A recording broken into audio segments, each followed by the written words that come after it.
şu tabanım, şu üstteki dönecek olan kısım, yani fermuar dikeceğim olan alan. Bunu bu şekilde koyuyorum arkadaşlar. Bakın koyarken dikkat edin. Şu ve şu, yani 1. ve 9. olan şu çıkıntılarımız şu şekilde köşeye gelecek. Bakın şu vaziyette köşeye gelecek. Ki bu şekilde dikeceğiz ki şunu şu şekilde kırıp şuraya birleştireceğim. Şurada. Bunu da aynı şekilde kıracağım arkadaşlar burada. Ki o zaman şu kısımlar şuraya denk gelsin. Onun için bakın koyarken bu şekilde özellikle gösteriyorum. Dikkat edin. Şu vaziyette koydum. Şurada bir boş karemiz var. Bakın şurada bir boş karemiz var ve bu vaziyette ben bunu şimdi arkadaşlar dikiyorum.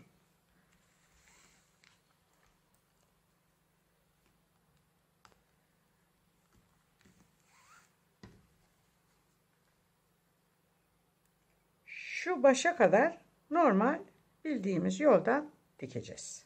Evet.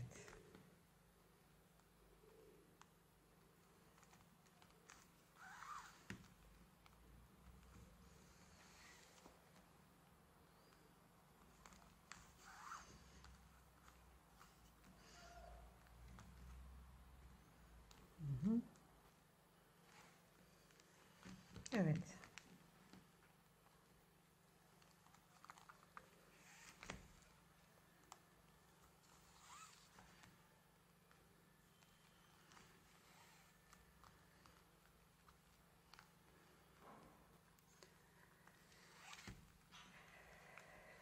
Şöyle. Evet. Bakın. Burayı bayağı sıkı diktim. Şöyle kırıyorum. Gördünüz mü? Bakın şunu kırıyorum. Şu vaziyette ve bunu şuradan birbirine dikiyorum. Buradan giriyorum.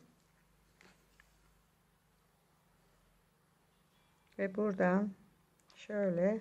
Şimdi yine aynı şekilde buradan gireceğim.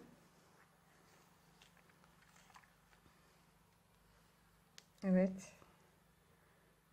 Yine aynı buradan çıkacağım.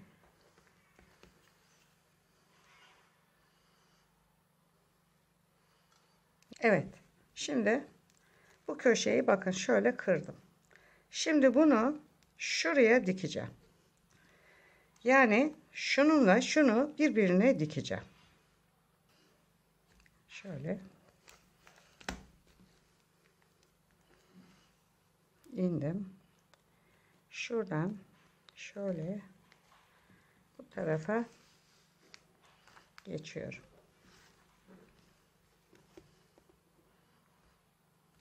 Bakın.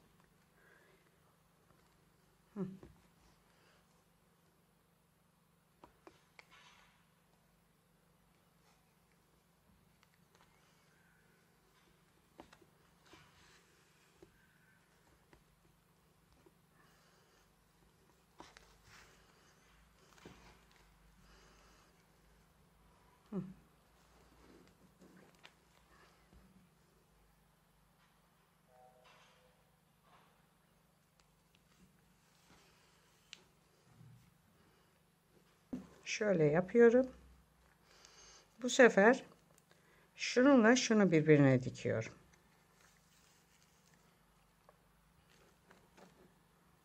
Şöyle tuttum. Şurada.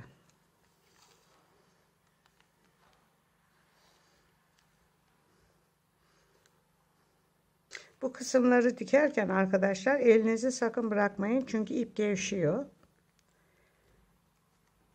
İyice gevşekliği ipin gidene kadar burayı elinizde tutun.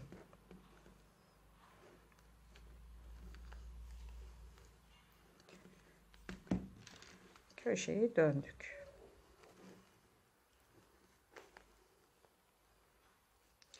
Bununla bunu dikeceğim. Giriyorum. Arkadaşlar isterseniz ben bunu üstünde kırdım. Önceden şuraları böyle kırıp dikip ondan sonra buraya da birleştirebilirsiniz. Benim bu kolayıma geliyor.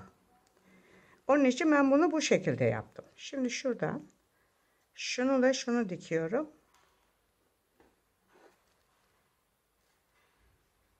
Buraya sıkıştıracağım bunu.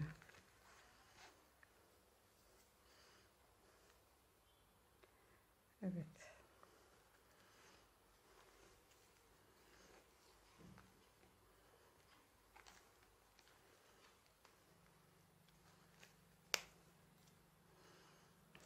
Şununla şunu dikiyorum.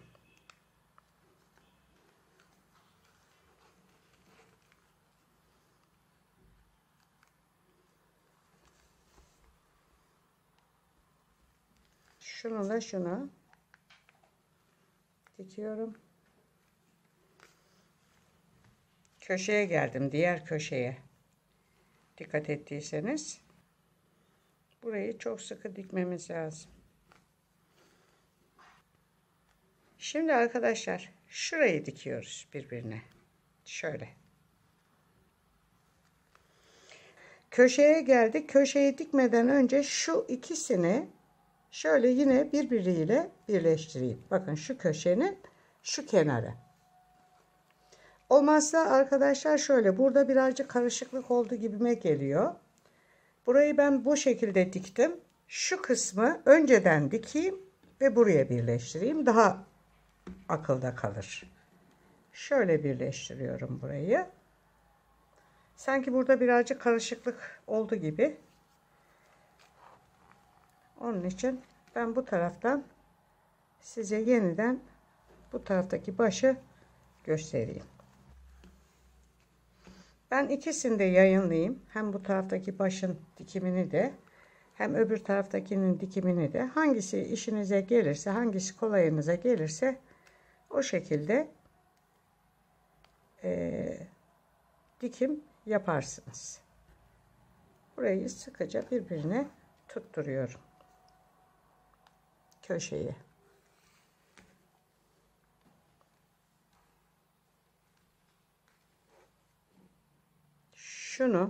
Şuna dikeceğim. Şöyle.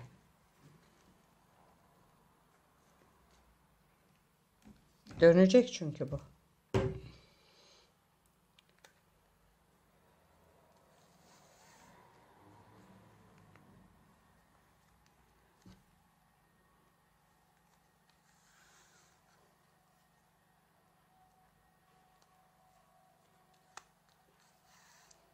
Evet.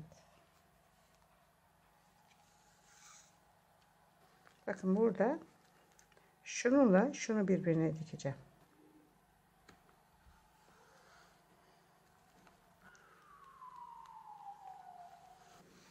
Önce bir burayı dikelim. Şöyle. Bu ağzı önceden dikeyim arkadaşlar. Kırma işlemini önceden yapalım. Daha rahat ederiz. Şimdi artık bununla bunu yani burayı böyle komple şöyle dikip gideceğim arkadaşlar. Ta şu köşeye gelene kadar.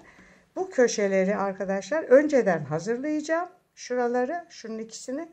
Ondan sonra buraya birleştireceğim. Çünkü şurada sanki bir karışıklık yaptım gibime geldi. Belki anlayamazsınız bu kısımları. Onun için ben baş kısımları, bu diğer ucu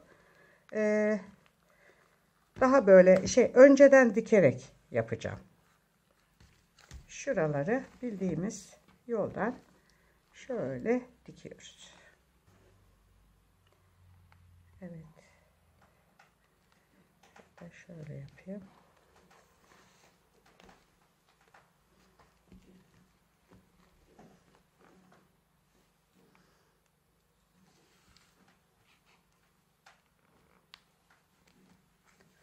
Şu tarafta bildiğiniz gibi ben üstünde kırdım şu kenarlarını. Burada sanki bir karışıklık olmuş da anlatamamışım gibi bir duyguya kapıldım. Onun için diğer tarafta nereleri kırdığımı size göstermek adına hariçten kırıp öyle birleştireceğim. Bakın şu köşeyle şurayı yani şu kısmı şununla şunu şöyle kırıyorum. Ve bunları birbiriyle dikiyorum. Şöyle.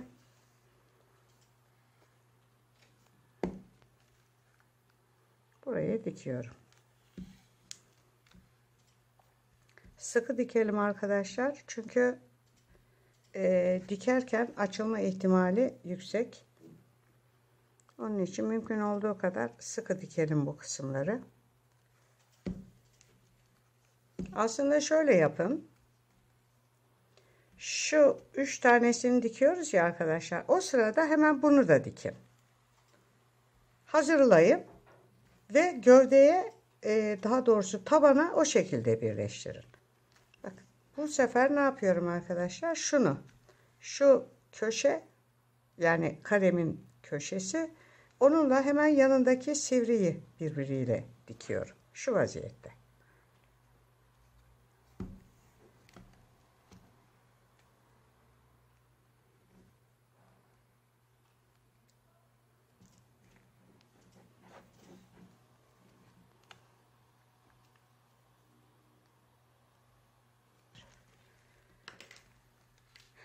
Şöyle olacak.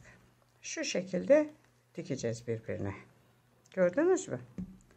İsterseniz dediğim gibi önceden şu kısmı yapın. Yani şu üçünü birbirine dikin. Ondan sonra buraları birleştirin. İsterseniz benim gibi ortalıklı olarak başlayın ve dikmeye devam edin. Ben şimdi bunu hani belki tam anlatamadım diye düşündüm ve bu şekilde size göstermek için bunu yaptım. Şimdi burada şöyle yapıyoruz. Şu kısmı şuraya dikeceğim. Bakın şuraya.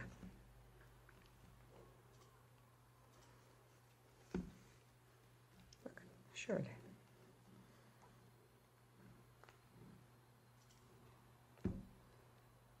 Sanki böyle dikmek daha bir kolay olacak gibi arkadaşlar. İsterseniz böyle dikin. Öbür türlü karıştırma ihtimali yüksek. Tabi tercih sizin. Ben ikisini de gösterdim size. Hangisini arzu ederseniz o tekniği kullanırsınız. Bunu da şunu tutturuyorum birbirine.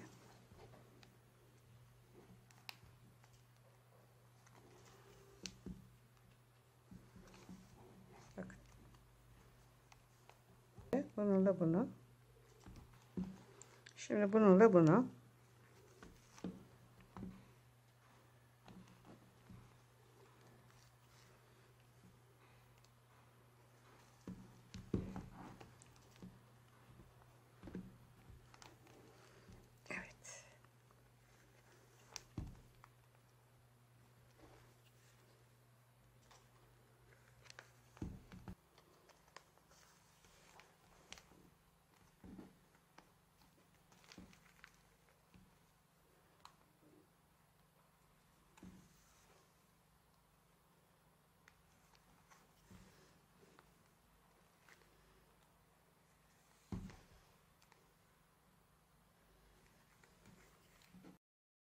Evet, bakın başa geldim. Şu diktiğim yer köşe. Şimdi şununla şunu dikiyorum. Arkadaşlar isterseniz dediğim gibi o kırılma noktalarını önceden hazırlayın. Zannediyorum daha rahat dikersiniz. Hani benim gibi üstünde dikmeye çalışmayı bayağı bir zor oluyor. Böylesi daha kolay oluyor.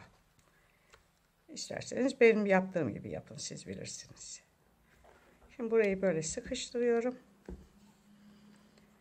Şöyle kapatıp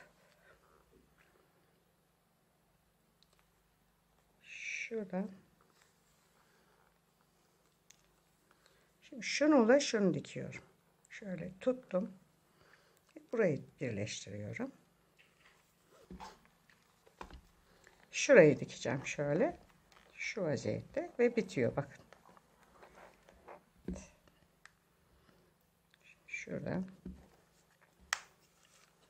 şöyle tekrar gelip şimdi şurayı dikeceğiz arkadaşlar. Şununla şunu, sonra bununla bunu ve bitiyor. Evet arkadaşlar, bakın fermuarımı dikmeye başladım. Önce şuradan tutturdum fermuarımı.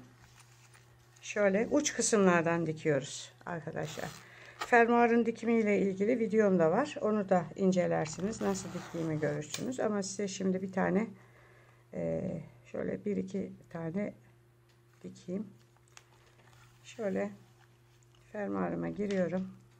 Şu alttan arkadaşlar şuradan şöyle yukarıya çıkıyorum. Bakın şurası tutmuş. Şöyle şuradan aşağıya iniyorum. Şuradan şöyle aşağıya iniyorum. Şimdi arkadaşlar bakın, ipimi taktım, buradan böyle çıktım, buraya geldim. Şöyle geriyorum bunu. Şu vaziyette geriyorum. Şuradan şöyle içeriye dalıyorum. En uçtan. Çünkü o ağız geniş olduğu için başka bir noktadan şu vaziyette çıkıyorum. Arkadaşlar şöyle çıkıyorum. Tekrar buradan yukarıya çıkıyorum.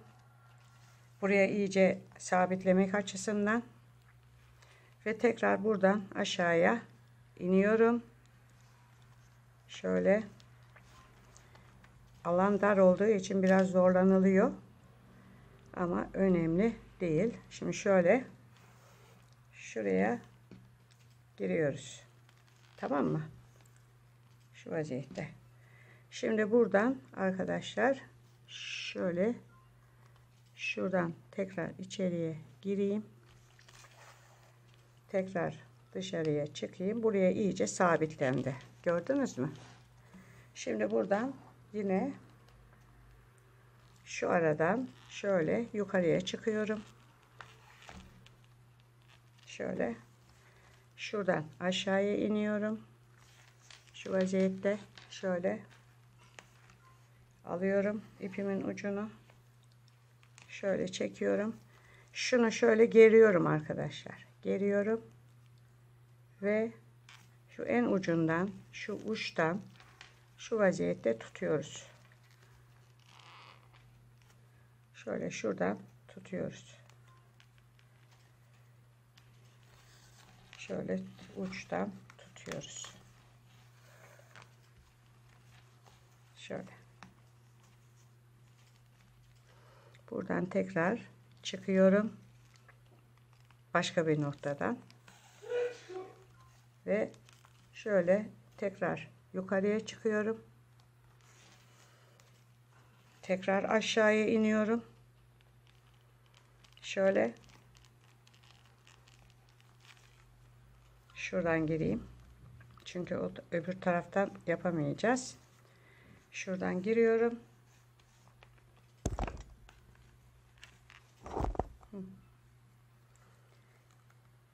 Tamam mı? Şuradan tekrar böyle yukarıya çıkıyorum arkadaşlar. Buradan yine böyle aynı şekilde bütün her tarafı dikiyoruz. Arkadaşlar bu konuşmamın sonuna ben kağıt çantaya fermuar nasıl dikilir diye bir videom var. Onu koyacağım. Oradan da detaylı olarak bunun nasıl dikildiğini görebilirsiniz.